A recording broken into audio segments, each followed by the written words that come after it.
Now we're going right into this final panel here, and I will introduce Andrea to head it up, and I'm going to join you. Yeah. So thank you very much. I know it's not easy at the end. It's not easy at all, but let's try with a very interesting panel right now. We have three special speakers. We have Jorge Rios from Deutsche Bahn. We have here also Philippe Laurent from UIC. And then we have Andy Kunz. So we can start with my presentation. So we will speak about high-speed rail, business model, operation, and so on. So we will see different cases, of course, from Germany, but also from all over the world. And then the idea from Andy to discuss also a little bit the case here. So we can start with my presentation. If we can have my presentation here. So here you have a nice picture of my city, Milan, with two different operators. Because in Italy, we were the first country, and you know very well because came many times. I have a clicker here. We have two operators on the same line. So I'm Andrea Giuricin. Apart to teach at university, I work all the cases of liberalization all around the world, from Italy, Spain, France, and also South Korea. And I work in other countries, as you can see. But what is really interesting right now, that when we discussed before with also about California, what is the business model? In Italy, we have a different business model, just to show you how the business model is. So we have the Ministry of the Economy that is a state-owned operator, is the owner of state-owned operator that is the Ferrovie dello Stato. And Ferrovie dello Stato manage the infrastructure, but have also a railway undertaking. But on the same line, that is a state-owned, we have a private operator that is used the same high-speed line. And that operator is Italo NTV. Tomorrow, there will be a presentation. We will see that is an American company right now, we can tell, even if it's coming from Italy. But for using that infrastructure, they pay an access charge. So they pay a fee for using that infrastructure. So this is very interesting because Italo was the first case. And at the beginning was private investor that financed the company. Intesa Sanpaolo is the first Italian bank. Generali is the first insurance group. And then there was some private entrepreneur, Della Valle, that is famous in Italy for shoes, like Tod's. I don't know if you know that. But also Montezemolo. Montezemolo was the president of Ferrari for 23 years. So he's an important businessman. And other. But in 2018, that was sold to GIP, and tomorrow there will be a presentation. So I will not focus on that. For around 2.44 billion of euro. Okay, so right now it's a little bit less than 3 billion of US dollar. And of course, what is interesting that we have the first case of open access competition. And here you can see some article that I helped to write for some journalists of Bloomberg about two different operators that are making competition on the same line. But also we speak about Italian Revolution that then was implemented in other countries all around Europe. Right now, we are going for this direction of having different operators on the same line. And for example, here you have a clear modal shift from the plane and from the car to the rail. Between Milan and Rome is the same distance between San Francisco, Los Angeles, okay? 80% of the people use the high-speed train to go from Milan to Rome. And what is interesting, the demand of high-speed rail more than doubled than in a few years of competition. Competition started in 2012. The average price of the ticket more or less decreased around 35–40%. We say they say effect also in Spain, for example, where we started the competition 2 years ago. And in Spain, we can see the first effect of competition in just the competition started in 2021. And what we can see in Madrid-Barcelona, when they start the competition, Madrid-Barcelona is also similar to Los Angeles-San Francisco. It's around 400 miles, more or less. We saw that immediately the market explodes around more than 40%. And there's also low-cost operator that enter here. In Madrid-Sevilla, where still there's no competition, there was no still competition. Right now they have a competition. The same market decreased around 11%. So what are the main effects about the competition? One of the effects is reduction of price. The other effect, of course, is increase of the frequency. Between Milan and Rome, right now you have around 150, 160 connection per day, high-speed rail. That means that I took every week the Milan-Rome. In the peak hours in the morning, you have a train every 5 minutes. Okay, 5 minutes. That means that if I miss my train, it's 3 hours by train. I can take the next train and I can go to Rome quite on time, you know? So it's very impressive that we have around 160 connection per day. Madrid-Barcelona right now, after 2 years of competition, we have already 90 connection per day. Just to give you some references, with Acela services and with the regional services between New York, Washington, that are much bigger than Rome and Milan as cities, we have 58 connection. And London, Paris, of course, there's a problem of capacity allocation on the Eurotunnel and so on, but we have 26 connection.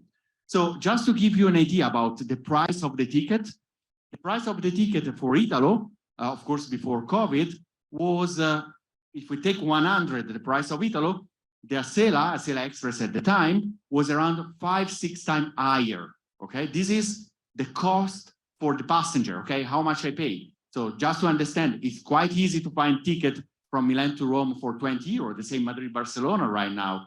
And also we will see some example from Germany. And just to give you an idea about the cost as operator, this is, sorry that to be maybe too academical, but this is the cost for available seat kilometers. So how much is the cost for traveling 1 kilometer for that seat? If we take Italo 100, if we take the low-cost carrier in the aviation sector, the cost is higher 55%. So if you take Southwest, if you take EasyJet, and so on, the price of the cost for using the train for traveling 1 kilometer or 1 mile is 50% higher. So what we saw that is very interesting also in terms of cost for the operators, of course, we are very, very competitive. So from this very short introduction, I would like really to open the discussion right now with Jorge, with Felipe, with Andy. And I think it's very interesting, Jorge, starting from you, because what we saw, that also Germany has a different model right now, but what we saw that also we saw really huge investment that is coming from the German government. There's a special program on that. And thanks also to this kind of investment, thanks to this development of high-speed rail, we have a clear model shift also, and you will show some data also about that. Right, thank you, Andrea. So for those who are not familiar, so DB, it's an organization that belongs 100% to the state of Germany, and we have a similar model to what you present. So we have 3 major business units inside DB. So one is freight, the other one is infrastructure, and the other one is passengers. And passengers is divided into regional and long distance high speed. So this is more or less, and the infrastructure is open to all other operators. So we have to compete in the freight, and we have to compete in the passenger business unit with the open market. So this is what you were mentioning, and we were talking about the investment. So just to give you a little bit of background, so recently, a couple of years ago, the government of Germany launched what is called Strong Rail, and this is the investment, the program that you were mentioning a few minutes ago. The Strong Rail, if I compare this, it's similar to the bipartisan infrastructure law. So when it started, the idea was to invest roughly 62, which is around $67 billion in railways. And the idea was to do this investment in railways, not only high speed, in the whole network, in the next couple of decades. But now we need to accelerate. And today, if you Google a little bit, you will see that DB released the 2022 report of the results. And we have a record high rail traffic in our network. So this is, of course, creating a couple of challenges. So on one hand, we are having this increase of traffic in our network, combined with the fact that we're going through a humongous renovation and extension program. So this is actually creating a lot of pressure. So our infrastructure is stressed. And in the other hand, we are having challenges trying to increase the capacity of the system at the same pace that the demand is growing. But Andreas, I think this is sending a very positive message from my point of view. And the message is the ridership is reacting. So the people are just willing to cheap mode of transportation. And I think the government heard this message, and they have decided to accelerate some of these investments. And we're going through major renovation programs all over Germany. But I think for the first time, and this was discussed, the level of investment in rail is going to be bigger than the level of investment in roads. So I think this is kind of a positive statement that is coming. Coming back to what is exactly, and now talking specifically about high speed, because what I mentioned about the program is the whole DB. So we have a couple of initiatives. Some of these initiatives are, let's say, in the group of improving the customer experience. So this is one. Then, of course, as I mentioned before, we have another group of initiatives that are going to be focusing capacity building, which is the ones that I mentioned before. And the other group of initiative is those which are connected to the financial sustainability, how we are going to be paying out for operating all these billions of trade miles. But it's a compromise. It's a balance between financial sustainability of the operations together with what we call inclusion and equity, so that the high speed is affordable for all the population. So going one by one. So initiative number one, more frequency. So we have the plan to offer connections to all the largest cities in Germany every 30 minutes. And for the main cities of Europe, we are going to be offering connections every hour or less, depending on the city. Number two, we want faster and easier connections. This initiative, we call it in Germany, Germany in sync, or Germany synchronized. And we are doing a re-engineering of the timetable and re-engineering of all the connections. So what is going to happen is every train is going to be departing at the same time within the hour, or every half an hour. So and the other thing that we are doing is we are synchronizing the regional connections in the junction stations. And what we want to do here is two things. So in one direction, by synchronizing these connections, then faster transfer time, therefore faster total travel time. But the other thing that I think our colleague Armin was explaining a little bit about the impact, for example, the 49 ticket euro, is that we want to simplify the way the customer is planning the trip. And with this, what we are doing is that the passenger don't have to think; they just can jump into the train. They know that every half an hour, every hour at the same time within the hour, they can find the train. So and this is again changing together with the initiatives like simplifying the way that they are buying the ticket with the 49 euro ticket for the whole Germany. This is only regional and local. This is not including high speed. The other number 4 is we are building, as I mentioned before, additional lines, and we are upgrading the existing lines. But this is also connected to what we call digitalization of the infrastructure. So we want to have the right tools to be able to optimize and to try to make the most out of this infrastructure. So this is coming. And number 5 is one of the most challenging ones. We have a target to hire 100,000 new jobs. And this is additional jobs. This is not even to replace the ones that are going on retirement. So this is a humongous challenge. And finally, of course, new policy, as I mentioned before, just to make it financially sustainable. Yeah. And about the modal shift. So thanks to that, I think that there's a clear effect also on modal shift. Yeah, there are two things that I would like to share. So one, it's what is the reaction of the passengers, and the other one, what is the reaction of the airlines, for example, to the reaction of the passengers. So let me explain you a little bit this slide. So when you see here on the left side, this is market share rail compared to air. So let's focus only on the left side for a moment, and let's focus initially in the red line, the red curve. So in the vertical axis, we have the market share.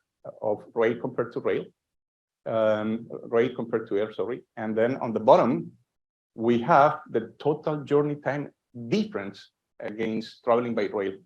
And when we said the total journey time, we're talking about downtown to downtown. So this is the whole thing. So let's start in the middle where you see the zero.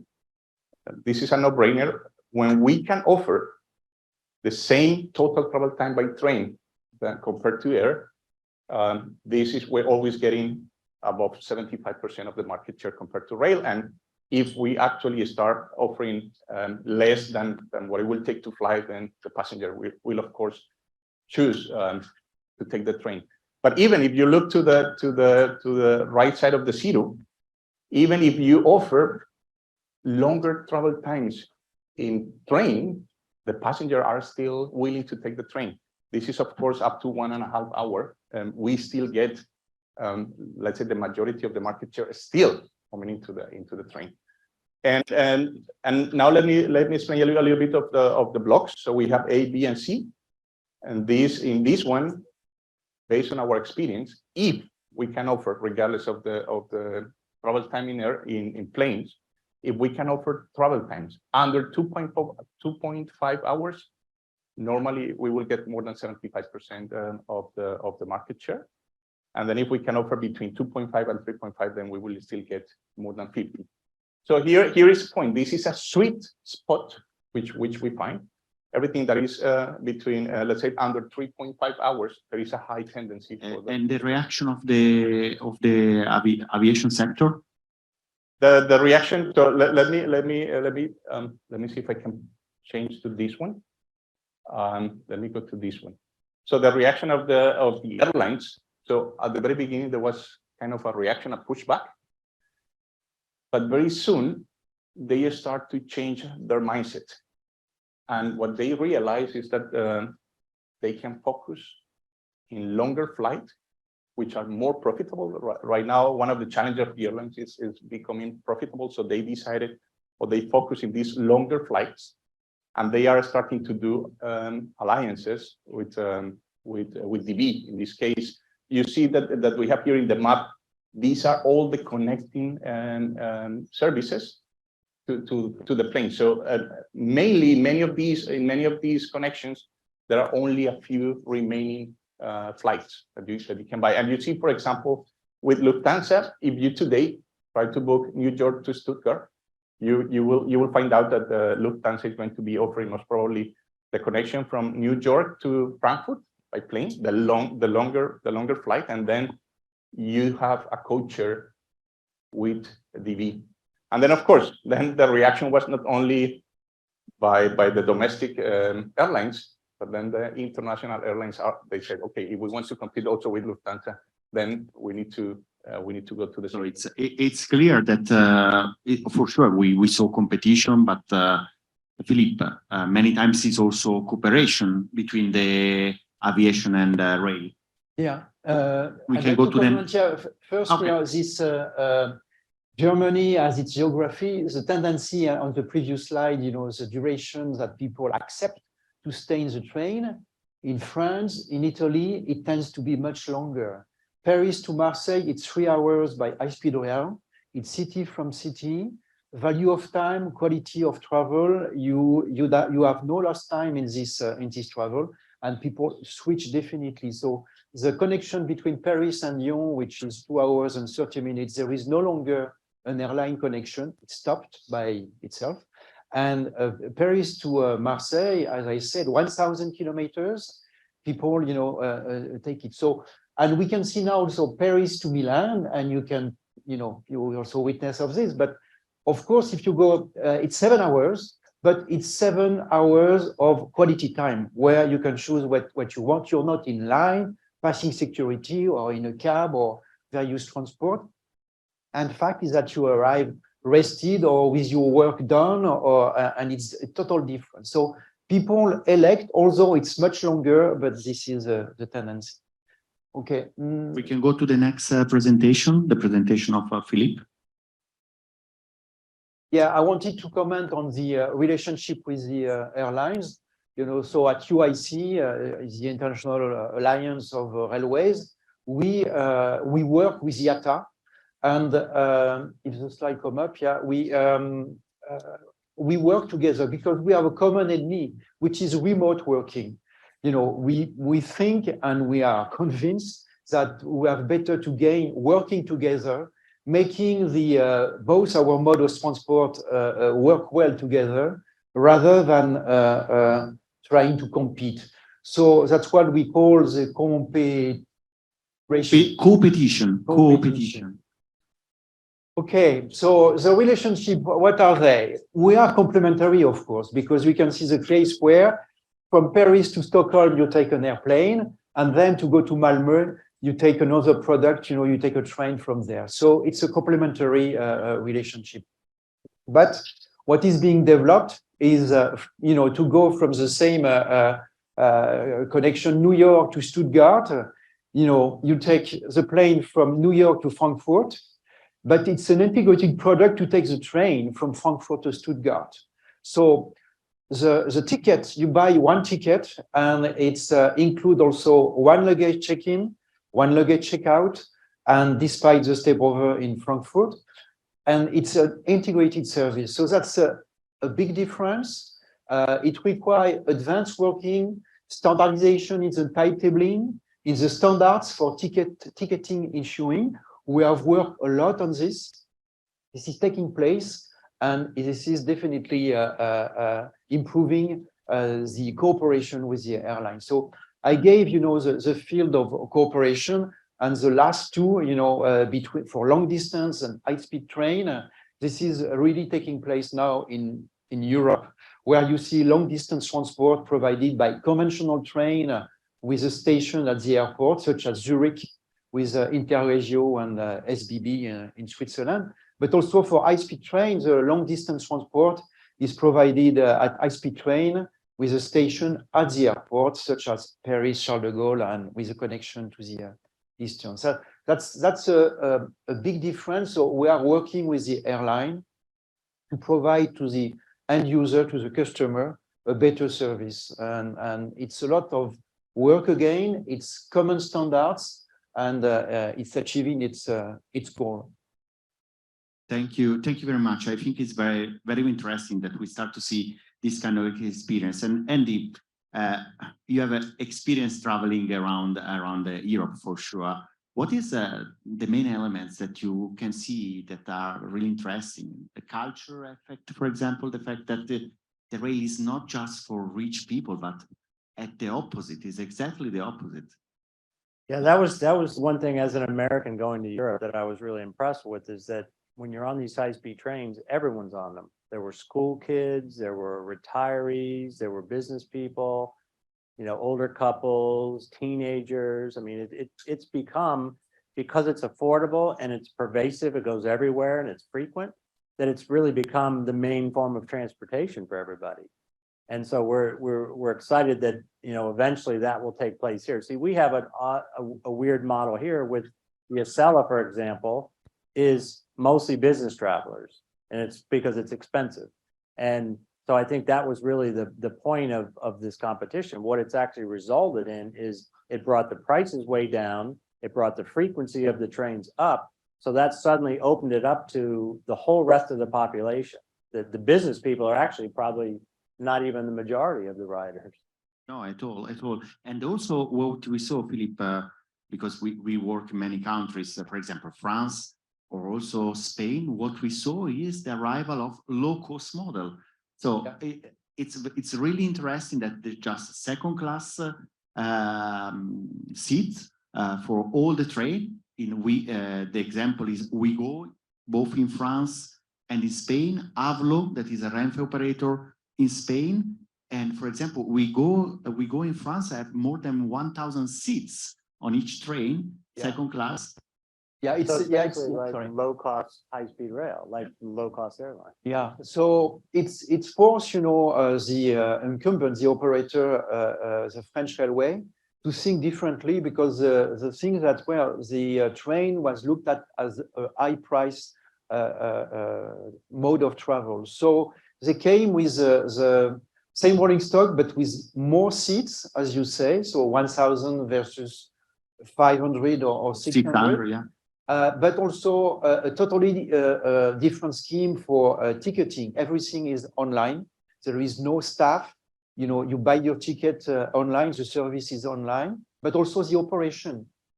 The maintenance is performed at night, where when the technical centers are not busy with the regular or the classical high-speed rail. The staff organization is also different. So they come up with the goal was to decrease by 30%, but then they achieve more.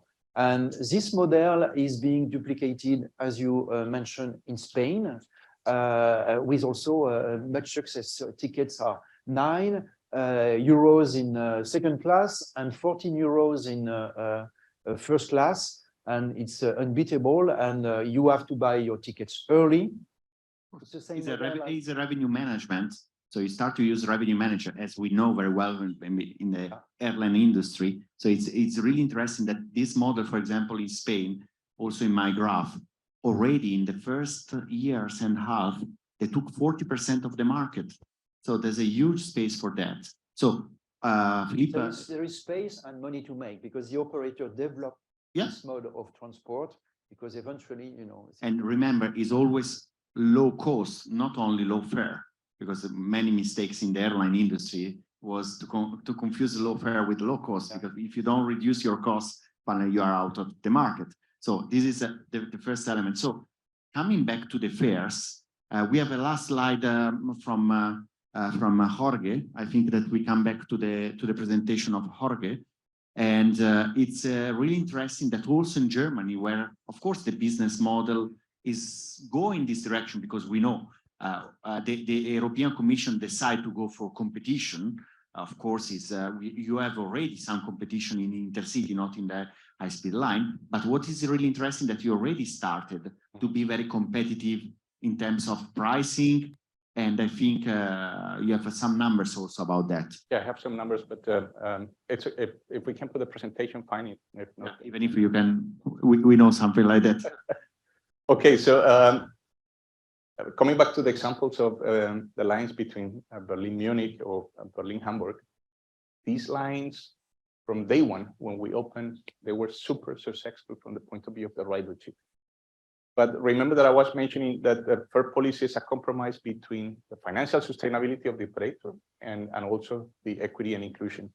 So they became these lines, even that they became a success after we opened them in terms of the number of passengers, they became a success from the point of view of financial sustainability when we were able to fine-tune this yield management. And what we did, it's especially long distance in high-speed trains, we are serving many markets. And if we take the presentation of Brian Kelly, the market of the passengers between Merced and Bakersfield most probably going to be completely different than the market of the passengers that are going to be traveling from San Francisco to LA. So what we try to do is to come with this right price, right service on the right time. And we have also a program to include these disadvantaged groups. And we have what we call the bank card or the train card. And with these, we can provide access to a very cheap transportation of very cheap prices for them. If they use the bank card, for example, I was just Googling a little bit the prices for next week, and using one of these senior bank cards, or you were talking about the students, you can get Berlin Munich for under 28 euros. And if you Google a little bit more, you will be able to find them even for 14, 15, as you mentioned. But in the other hand, we have these groups which are willing to pay much more. And then we have, depending on what class they are going to be using, in the other direction, we have people for the same trip willing to pay more than 100 euros. And the reason is that we combine these. As I said, remember we were trying to take out the complexity of planning from the customer. So we have these policy in DB that we call open seat. So if you pay the extra price, then you can jump into the train without even having a seat reserved, and you can jump in any train the day before or 2 days after, without having to make any full flexibility. Agree. And of course, when when we come back to the yield management, revenue management, what is really interesting that sometimes is more for the customer is more expensive the flexibility of the ticket, the fact than the class. So I give it to my students sometimes for the Italian case. Yeah, I show to my students that if you buy a full flex ticket on the second class, or in reality we have 4 classes, but anyway, the economy class, maybe you for Milan and Rome full flexibility you pay €8. But if you buy the same train, the same moment for a business class ticket without flexibility, maybe you pay €40. That is extremely, of course, is a case, just a business case, but it's incredibly interesting how you reach completely different segment of the traffic. Not only business, that still is very important because they have a high yield, but also what is really interesting that you can reach whatever students, as Andy told, but also kids with family, whatever. It's when you have a train every 5 minutes between Milan and Rome, with a stop, some trains stop in Florence and Bologna, others not, means that if you have so much trains, means that there's so much demand because of course they are making money, of course, that operator. So I think it's a really incredible interest in this kind of business model and development of business model that we have in Europe in the last years. With not only with the competition, but just also the historical operator that changed their mind to be more attractive for the customer, because this is the target. And finally, the final effect that we saw for all the cases, we have a modal shift, a clear modal shift to the rail. And this is a success for all. I think is probably the most important things for the environment, for whatever. So I don't know if there's there's some question from the audience, even if we can start to discuss between us. There's a question over there. While you're getting over there with the mic, I just wanted to say it's interesting in the aviation sector, a lot of competition ends up resulting in worse service across the board. But in high-speed rail, it's the exact opposite. The competition actually makes the services better. That's kind of an interesting phenomenon why that actually happened. I think it was because of the there's also less operator, of course, in the railway system. Of course, what we saw in Italy, we have 2 operators. In Spain, there's 3 operators where there's a maximum. In France, there's 2 operators. In Germany, there's 2 in the long distance. In Germany, there's 2 operators. Of course, not in the high speed, but in the intercity services. So I study that. So there's also this kind of element that, of course, is a little bit different. So not only this, also is a liberalization that is probably 30 years that we are speaking about this. In Europe is more thinking, more reasonable, and so on. There's several elements, but please. My name is Sean Jeanscale. I'm with the Rail Passengers Association. Thanks for this panel. I learned, it was very interesting, learned a lot of things. Do you see any lessons to apply to from your insights into the European operating market to the US passenger network as it exists today, which is dominated by shared use corridors where it's hard to add extra frequencies. You have real supply constraints on the Northeast corridor, and we're looking at pretty long lead times to address some of those congestion points. Do you have any ideas about things that Amtrak could do, or non-Amtrak operators in the US context to tap into some of these tricks of the trade that you discovered? Yeah, you have to think that in many cases in Europe also is a sort of corridor, because the Turin, Milan, Rome, Naples finally is a single corridor that is 1,000 kilometers. That is, and in Germany is a little bit different because the structure in Madrid, in Spain is more, and France is also centric on the capital, Madrid, and Paris is different. So from my perspective, I propose sometimes that in the US, on the existing corridor, it's possible to change the business model. Of course, it's much more complex, but for example, Northeast corridor, just to give you some numbers, apart the average price of the ticket that is around 6 times higher than in Italy, 5-6 times higher.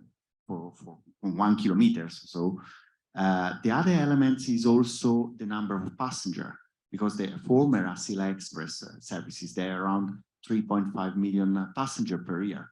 And Italo alone, they have 20 million passenger. And I don't want to speak about hundreds of million passenger in Germany and France, and also Trenitalia, that is the owner. So I think that we can think to change, at least in Northeast Corridor, the business model. It's not easy. The infrastructure manager, Amtrak could be the infrastructure manager. Of course, not all the infrastructure is managed directly by Amtrak. This is a problem. But due to the fact that there's a huge investment right now also on Amtrak Northeast Corridor, it's possible to think to increase the capacity, and that capacity could be also used by other operator, that they will pay an access charge for using that network. This is my personal idea. And finally, they give more opportunity to the customer. For me, the idea is to give more opportunity to the customer to use more and more rail. And then also aviation finally probably will go out from that kind of corridor, and they can use the slot that is very, as was told very well from Jorge, in Europe we're already thinking about that. The slot in the biggest airport like Frankfurt, but also in New York, is very difficult to find. So it's better to use for the long haul flight where the marginality is higher. So also for the aviation sector, it's much better to use that kind of slot for the long haul instead to use for Washington from DC to New York.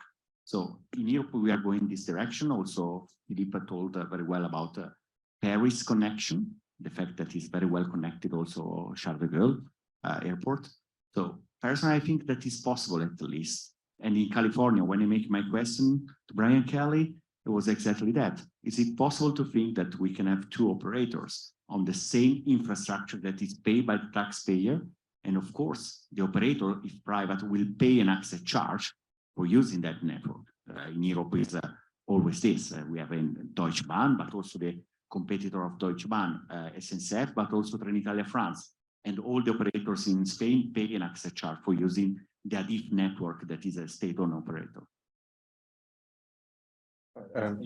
Andres, if I may add something. So I don't know if we can apply the lessons that we no, I don't want to call it lessons, but let's say the facts that we have in Germany, because Mercedes, I think she was mentioning that many of these things are not similar here in the US. But I think there are a couple of differences. And not long ago, I did a presentation that was called building a high-speed line is not a pleasure cruise. And it was showing the case of building the high-speed lines in Germany.